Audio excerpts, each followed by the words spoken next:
Welcome back to the channel. In today's video, we're going to be looking at the Barnes LRX bullet, and I'm going to be ranking most of them. I'm going to rank them from worst to best in each of the calibers.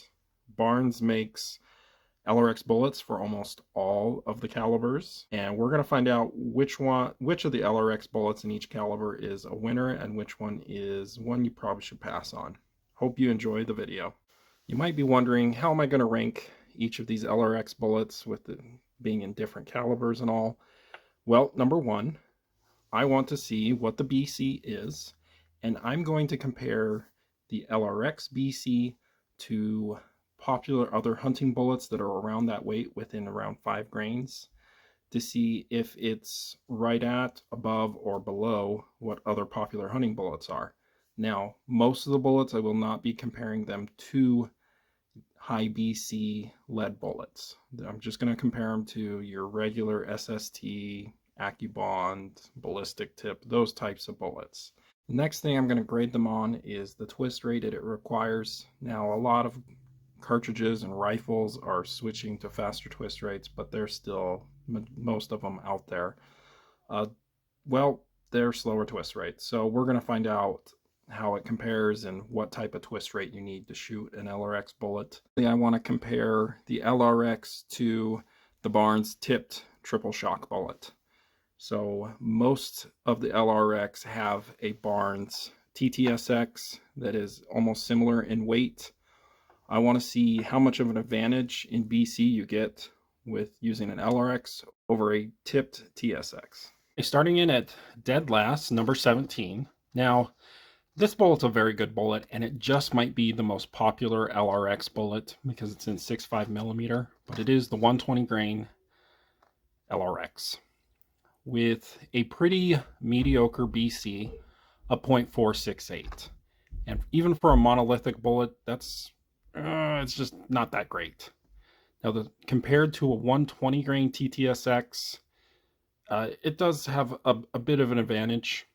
And so the 120 grain TTSX is in the low 0.4s. But here's where it really hurts. There are so many good options for bullets in 6.5 millimeter.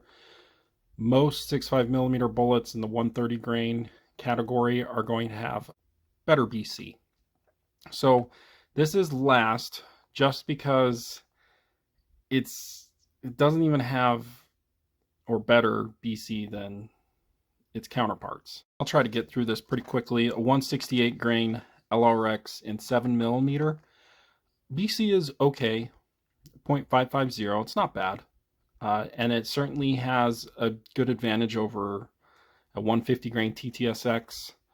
But the competition is a little bit higher in BC, and you have to have a 1 in 8 twist. And so that's why this one is pretty far down on the list, is because it requires a 1 in 8 twist and the BC is relatively low. Coming in at number 15 is a 145 grain LRX in 7 millimeter, and the BC is, well, it's not bad for being a 145 grain bullet. In fact, it's right where the other competition is in the AccuBonds, the ballistic tips, the SST, all that Interbond stuff. It does have a decent advantage over, say, a 140 grain TTSX, and it's 1 in 9.5 twists. So it's pretty good, but it's not doing anything that great either. Up next is a 200 grain LRX in 30 caliber, and this bullet to me is just kind of disappointing, other than the fact you're slinging a pretty heavy bullet in 30 caliber. But the BC is pretty low. As you can see, the competition's 200 grains. They're close to 0.6 on the G1 scale, and this one's mid 0.5. It does have an okay advantage over a 180 grain TTSX, and it only requires a 1 in 10 twist. But I don't know, you can just get better bullets than 200 grain.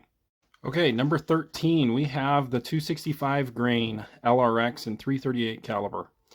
This BC is okay, a little low, as you'll see later on when we look at another 338 caliber bullet that's an LRX. It has an okay advantage over the 225 grain TTSX, but the competition, well, it kind of destroys it in the high BC category. But there's one nice thing is that any 338 Magnum is going to be able to shoot this.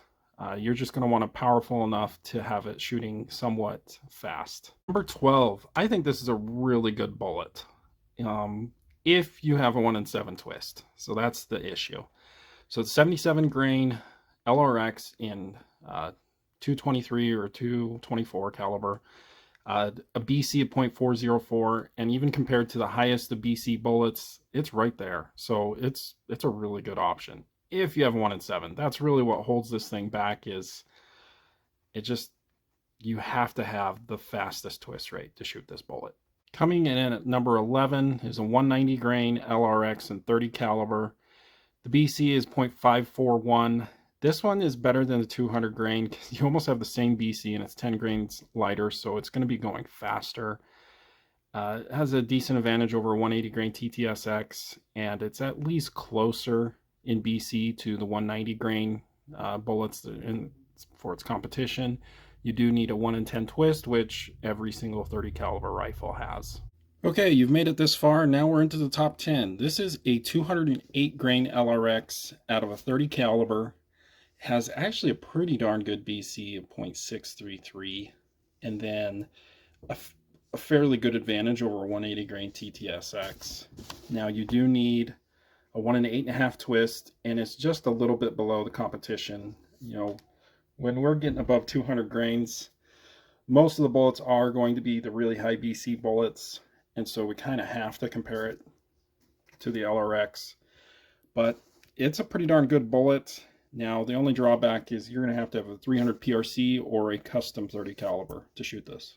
At number 9, we have the 95 grain 243 or 6mm LRX, and it has a relatively good BC, actually a very good BC for its weight. We'll see in a sec how it compares to the competition. And then it's going to have quite a good advantage in BC over the next highest TTSX, but there it is. Only a 0.368 are what the 95 grain bullets usually have. You do need a 1 in 8 twist, so you won't be able to shoot this in your old-fashioned 243 Winchester.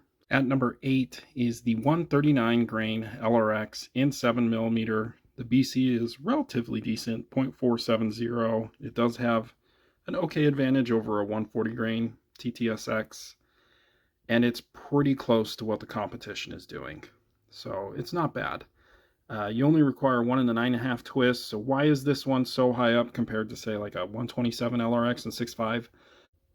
Now that I think about it, I'm not even sure why I put the 139 grain way up this far. Moral of the story, 7mm LRXs just don't impress me that much because they have to be pretty light and their BC is pretty low.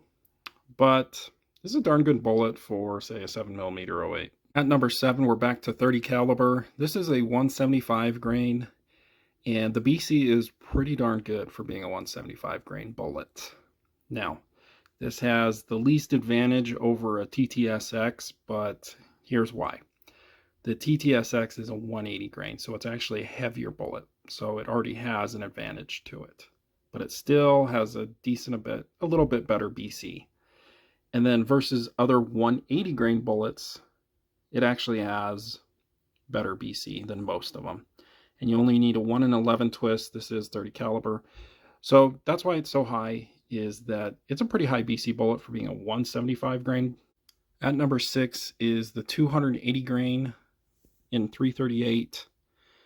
This is a big bullet with a decent BC, 0.667. Now that seems really high, but when you compare it to the competition that's well over 0.8, that's lagging a bit behind. Obviously, with how heavy this bullet is, it's going to have a bit better BC than the next closest TTSX, which is like a 225 grain. Here's the downside to this bullet.